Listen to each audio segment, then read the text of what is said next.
हे अनावरण होत आहे. जोरदार टाळ्या झाल्या पाहिजे.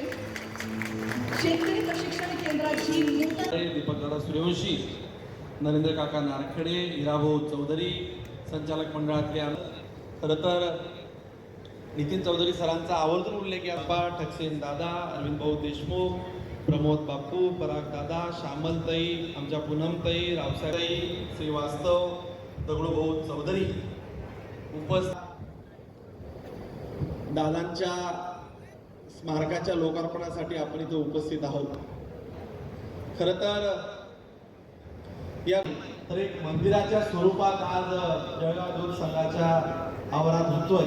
आज सर्वप्रथम मी स्वर्गीय जेटी दादांना विनम्र अशी आदरांजली अर्पण करतो.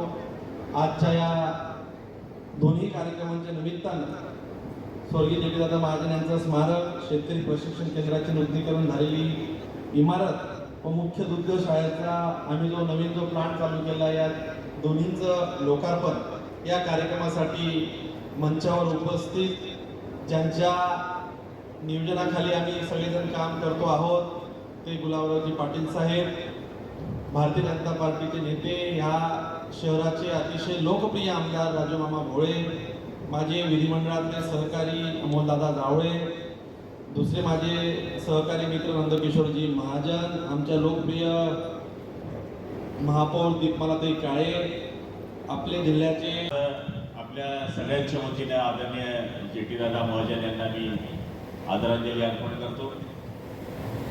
खरं म्हणायला की विद्यार्थी दशेमध्ये असताना मला आठवतं की ज्यावेळेस जेटी दादा हे आमदार होते, मंत्री होते, त्यावेळेस आम्ही शिवसेनेचं काम करायचं आणि आमच्या थडीवरचे रामूअण्णा असतील, मंगलांना असतील, डेकूदादा असतील, हे त्यांच्या अगदी परिचय आहेत.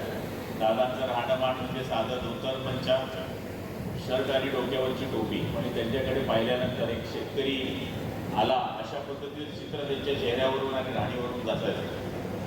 तसं पाहिलं तर ते उच्च शिक्षित होते, पण त्यांची नाळ ही शेतीशी होती आणि शेतीबरोबर त्यांच्या हे लक्षात आलं होतं की शेतीला जर आपल्याला शेतकऱ्याला जर मोठं करायचं असेल तर या जिल्ह्यामध्ये त्याला पूरक असे व्यवसाय आणावे लागतील. म्हणून त्यांनी दूध उत्पादक संघ असेल, शेतकी संघ असेल किंवा सहकारी साखर कारखाना असेल अशासारख्या संस्था ह्याचा आणल्याच, पण त्याचबरोबर शिक्षण व्यवस्थेकरता सुद्धा त्यांनी त्या परिसरामध्ये शिक्षण व्यवस्थेचं मोठ्या प्रमाणामध्ये संस्थेचं जाळं उभं केलं. आणि आज मला गोष्टी व्हायच्या असतात त्या ठरलेल्या असतात. त्यामुळे मला तरी असं वाटतं की ज्यांच्या काळात झाल्या किंवा नाही झाल्या, पण त्यांचं काम जे होतं ते काम ओळखण्याकरता जी कल्पना आपल्या सगळ्यांच्या डोक्यामध्ये आली, त्याच्यामुळे हा पुतळा उभा राहिला. खरं म्हणायला गेलं तर आता आपण सत्तेमध्ये आहोत, त्यामुळे सत्तेमधल्या लोकांच्या डोक्यामध्ये ही कल्पना येणं, कारण की हे पुतळे उभं राहणं म्हणजे सोपी गोष्ट नाही आहे. या